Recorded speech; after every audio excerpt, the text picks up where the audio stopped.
1:07 p.m. Monday on September 14th. About 73 degrees outside. Temperature has cooled down immensely. So much has happened in the last week. So let's go back to the beginning of the month and get all caught up. So the last time I took OXYCODONE was the 1st of September. I made it these 5 days without it. My ankle was feeling good. Everything was doing okay.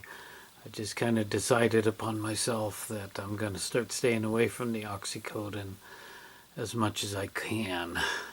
Sunday, I started drinking after work. Monday, I drank all day. Tuesday, I drank most all of the day. And while I was doing those 2 days of drinking, I decided to get rambunctious and kind of change the furniture here in my house. Just move the furniture around. If you remember right, there was all my stuff was over here. The rocker, the computer, the big comfortable chair, and the TV here and all that. Well, that's all gone now. I moved all that stuff out of here, back here to the spare bedroom, the master bedroom, and I created myself a den. And I did that on Monday and Tuesday. So now, instead of a big junk room back here, I have a nice little den. I have the TV and table over there. I have the big recliner there. I have the rocker and the computer over here. I thought it would maybe be nicer back here for the winter, because then I could just heat up this one little room and save a little bit on heating cost. And I still think that's a good idea.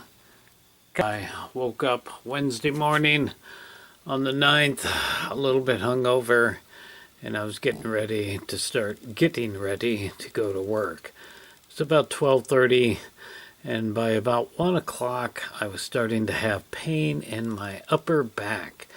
And at the same time, I was back here on the computer looking at the news, and I discovered, much to my surprise, that a huge, humongous wildfire like no other had blown through about 14 miles to the south and had started.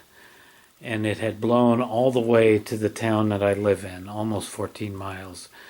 It took out 2 small towns in between. Hundreds and hundreds and hundreds of homes and businesses have been lost.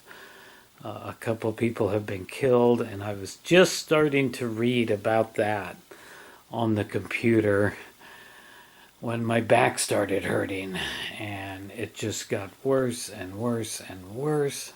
I soon lost interest in learning anything about the fire and all that, because the back pain became very, very intense in my left shoulder mostly.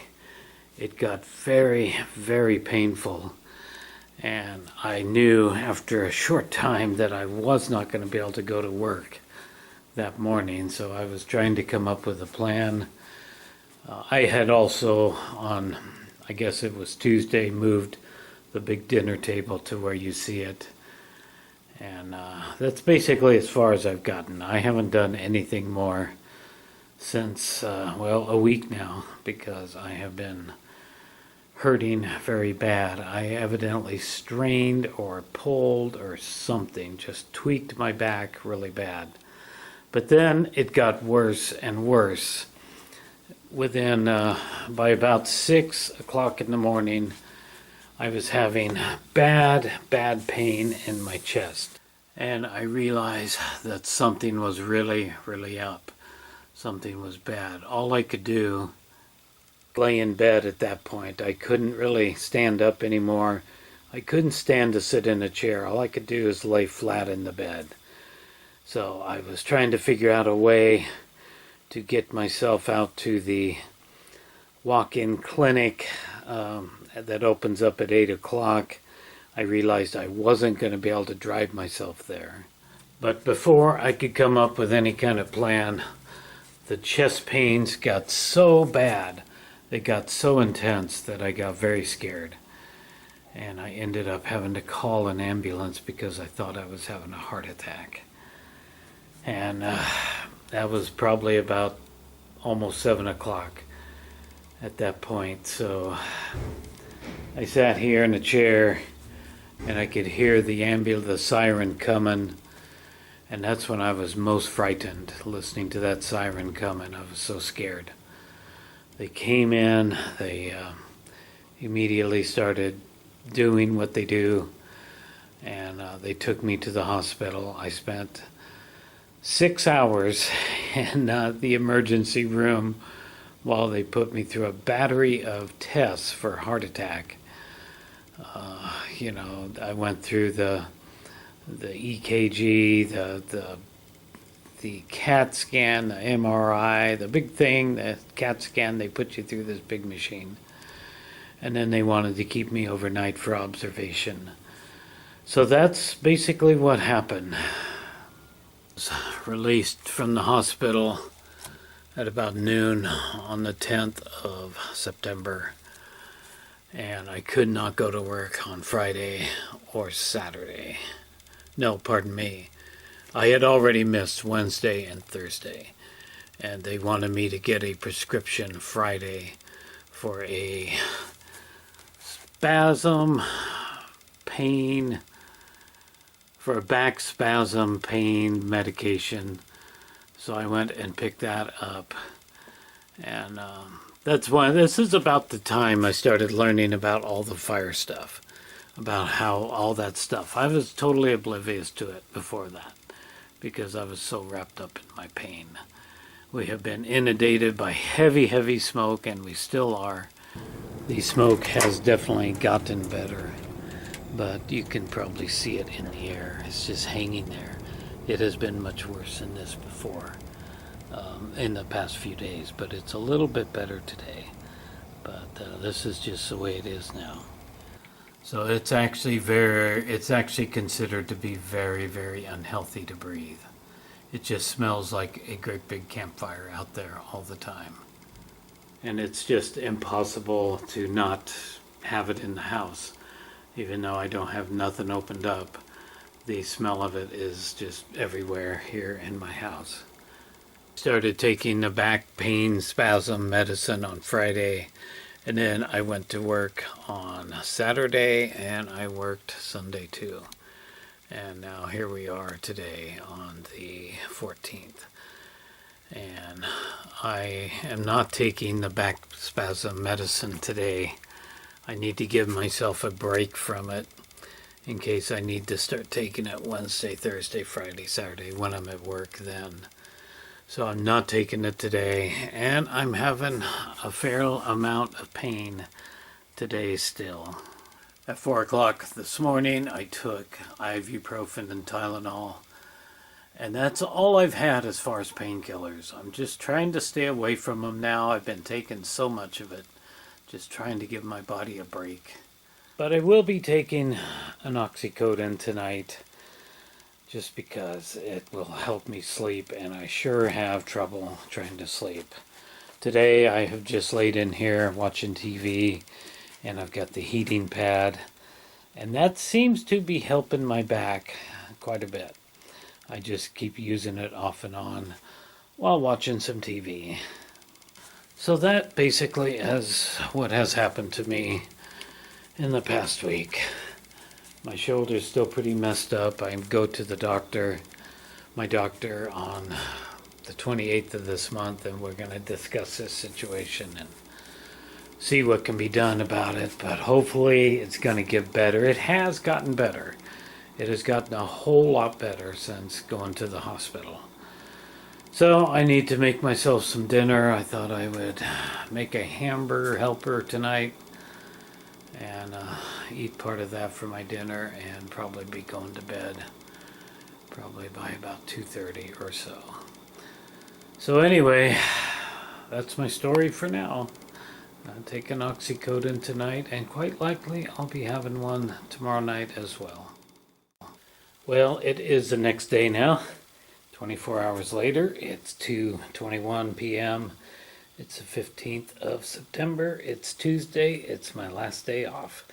I have to go back to work tomorrow. It's about 80.4 degrees outside. It may be a little less smoky out there, but not much. It's still pretty darn smoky. Smells pretty bad outside. I did not leave the house today. I have just been home, pretty much laying in bed with the heating pad all day, watching DVDs and TV shows and whatnot. I did get out here and do a little work on my solar panel, and was glad to be able to do that, to be a little productive. And I straightened up my desk dinner table area and got it kind of all situated.